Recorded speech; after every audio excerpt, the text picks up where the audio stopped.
सरस मनोरम पावन सुंदर माँ गौरी तेरा धाम, और सदा तुम्हारे चरण कमल में रहे हमारा ध्यान, हमारा ध्यान।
गौरी माई का जय जयकार किसी ने नहीं किया,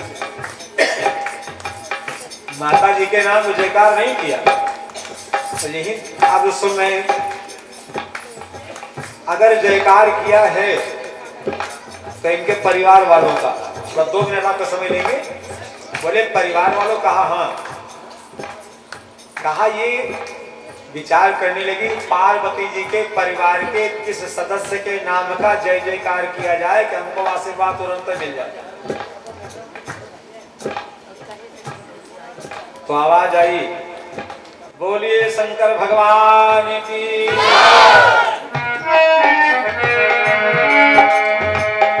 अच्छा हमारा सुन लियो अब जी। जय महेश मुख चंद्र चकोरी, अब पार्वती जी की खोपड़ी फिरो नहीं हिली, तो कहा अब किसके नाम को जय जयकार करें, समय बहुत कम है, आशीर्वाद बहुत जरूरी है। तो अब समझ में आया कि उसी बिटिया को मई के बाप ससुराल में पति प्यारा होता है, लेकिन उसी की गोदी में एक सुंदर बच्चा खेलने लगता है, चाहे लड़का हो चाहे लड़की, तो बाप से और पति से भी ज्यादा प्यारा उसकी औलाद हो जाती। तो दूसरी चौपाई जो शुरू करते हैं, लिखा है कि तुम्हारे दोनों बेटवन के जय हुए, यही है स्वार्थ। कहा जय गज बदन खडानन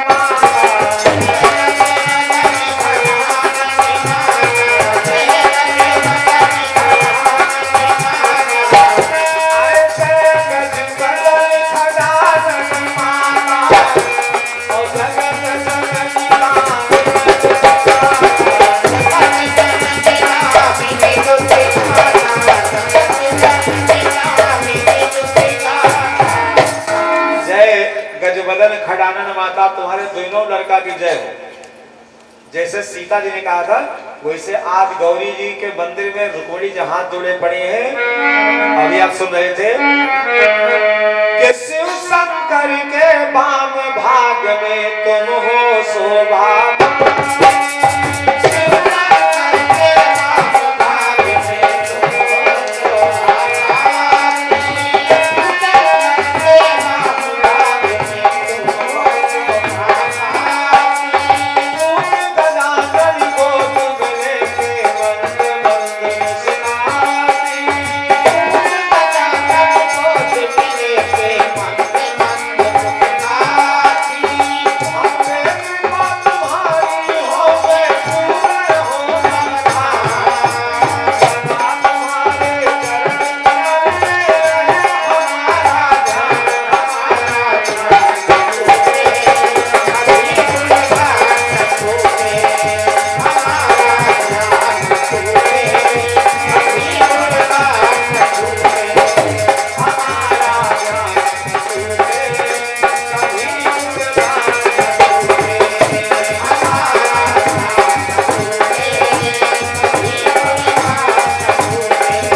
भोजन किया, ब्राह्मण की पत्नियों को दक्षिणा दिया, प्रणाम करके जैसे रुक्मिणी जी बाहर निकली, भगवान गोविंद ने बड़े प्रेम से इनको अपने रथ में बैठा लिया और धीरे से रथ को आगे बढ़ा दिया।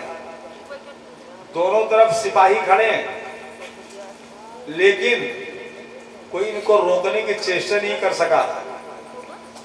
10 मिनट बीता, 20 मिनट बीता, आधा घंटा बीता। शिषपाल ने पूछा, कहा पूजन हो गया? बाबाजी महाराज पूजन तो आधा घंटा पहले हो गया। बोले रुक्मिणी कहाँ गई? बोले बाहर तो निकली मंदिर से। खड़े हैं दोनों तरफ जरासंध के जितने सेनानी हैं, सिपाही हैं।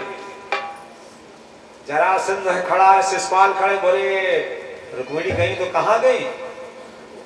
बोले महाराज हम तो देख नहीं पाए। बोले तो क्या कर रहे थे?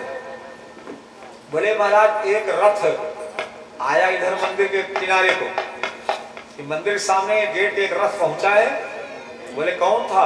बोले हम उसको तो देख ही नहीं पाए कौन बैठा था, हम तो घोड़ों की चाल देख रहे थे। बोले शंकर भगवान की जय। कितने सुंदर सुंदर घोड़े लगे रहे कि वैसी घोड़ों की चाल तो हमने पहली बार देखा। कोई कहता हमने घोड़े की चाल में अपनी दृष्टि डाल रखा था। कोई कह रहा महाराज अरे उसमें एक ऐसा जवान बैठा था मुकुट लगाए कि हम उसके उसी सर वाले मुकुट को देखते रह गए। कोई कहता उसमें रथ में इसी सुंदर सुंदर मड़ियां लगी रही ना कि महाराज हमारी आंखें चकाचौंध हो गई, हम जान नहीं पाए। रुक्मिणी का बड़ा भाई रुक्मी बोला मैं जानता हूं। कहां गई? को लगता है वो गंवार ग्वाल आया था कन्हैया, और कहा हम अपनी बहन को वापस लाएंगे, अब अगर नहीं ला पाए ना तो इस परिवार में, इस गांव में अपना मुंह भी नहीं दिखाएंगे आज के बाद। पीछे दौड़ पड़ा लेके रथ, आगे रुक्मी चला, और जितने इनके फिर बाराती से लेकर के घराती दौड़े हैं भगवान की तरफ को ना। बलराम भैया पूरी सेना लिए खड़े थे, उनका तो अस्त्र जानते हो, वही हल और मूसल, वही मूसल में फंसाई के हरे से मूसरे से कूट के 1 2 3 भला धिक्कार बलम विदु। रुक्मी ने भगवान गोविंद को आवाज दिया और जैसे अपमानित शब्द में ये संबोधन किया, जैसे भगवान ने रथ को रोक दिया, इनको पकड़ के हाथ पांव बांध के उसी रथ के नीचे लटका दिया। बोले चलो आगे हिसाब किताब करते हैं तुम्हारा। बलराम जी ने इन सबको मारते गिराते और गए, जब कन्हैया के पीछे देखा इसको लटका, रिश्तेदार को नहीं कहे। भगवान से कितनी सुंदर शिक्षा मिलती है।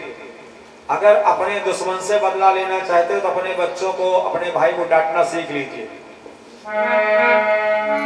नारायण जी जानते हो, पहली बार बलराम जी ने कन्हैया को डांटा है, समझ लीजिएगा। कहा कन्हैया? बोले हाँ भैया। बोले रुको, रथ को रोक दिया। कहा भैया क्या आदेश?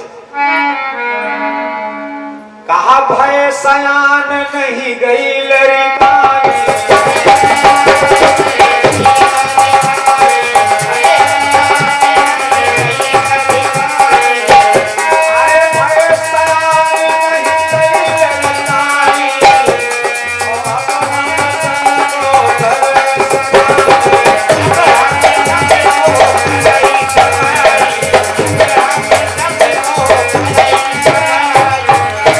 सयान नहीं गई लड़काई, अब हम संग को कर सगाई।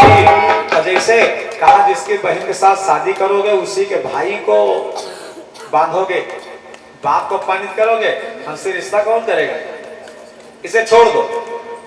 और जैसे कहा इसे छोड़ दो, जैसे रुक्मिणी जी उसी रथ पर से बोल पड़ी, कहा मारो मत भैया है